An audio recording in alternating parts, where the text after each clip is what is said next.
Premièrement, il faut retenir que face aux défis des élections générales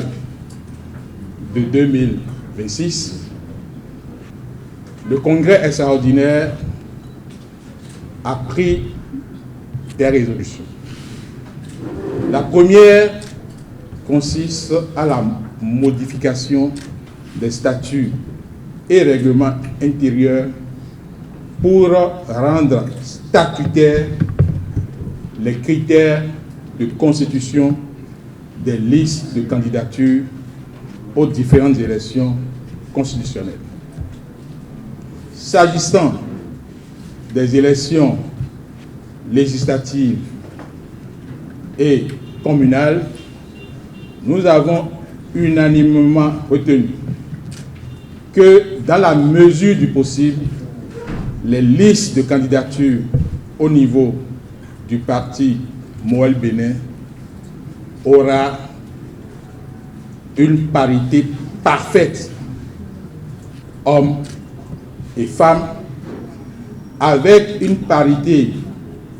horizontale et une parité verticale. Ce qui veut dire que sur les 24 circonscriptions électorales que nous avons, il n'y aura pas 2 circonscriptions consécutives dont la tête de liste sera du même genre. Si un homme est tête de liste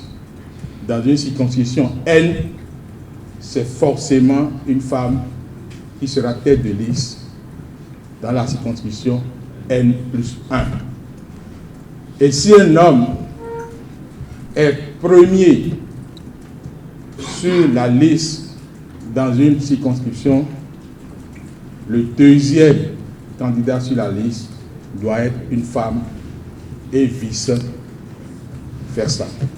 Voilà la décision forte que nous avons prise au niveau du Congrès, et cette décision sera actée par une modification des statuts et règlements intérieurs du parti.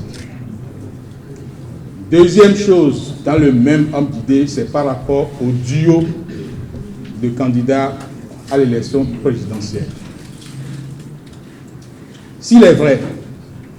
que Moël Bénin, dans la perspective des élections de 2026, n'ambitionne pas de positionner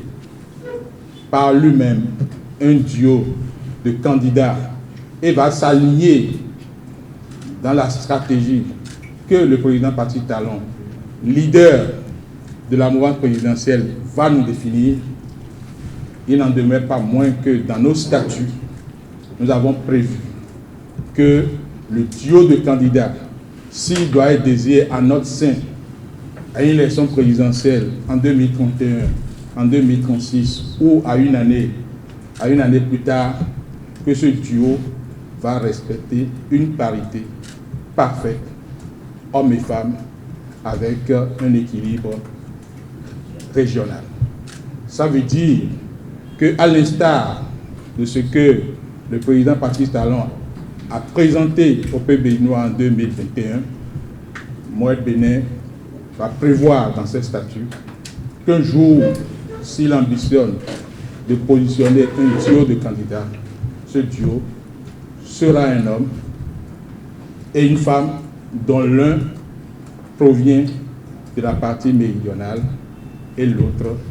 de la partie septentrionale. Ça, c'est le premier groupe de décisions que nous avons eu à prendre.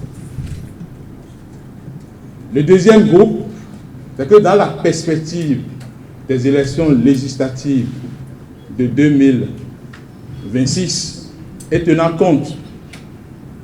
de nouveaux codes électoraux, Moël Bénin a décidé d'entrer en négociation, et le président du parti en a reçu l'habilitation pour entrer en négociation avec les autres formations politiques de la mouvance pour la conclusion d'un accord de gouvernance en ce qui concerne les élections présidentielles de 2026 et d'un accord de coalition parlementaire ou d'accord de législative en ce qui concerne les élections législatives. Ensuite, il y a les différentes motions de soutien au président de la République et à son gouvernement pour l'effort de transformation positive qui s'opère à la tête de notre pays depuis avril 2016. Et enfin, le Congrès a décidé de suspendre ou de lever les sanctions contre nos camarades Philippe Adagbe et Gérard Ressou, qui avaient été suspendus de leurs fonctions pour différentes raisons.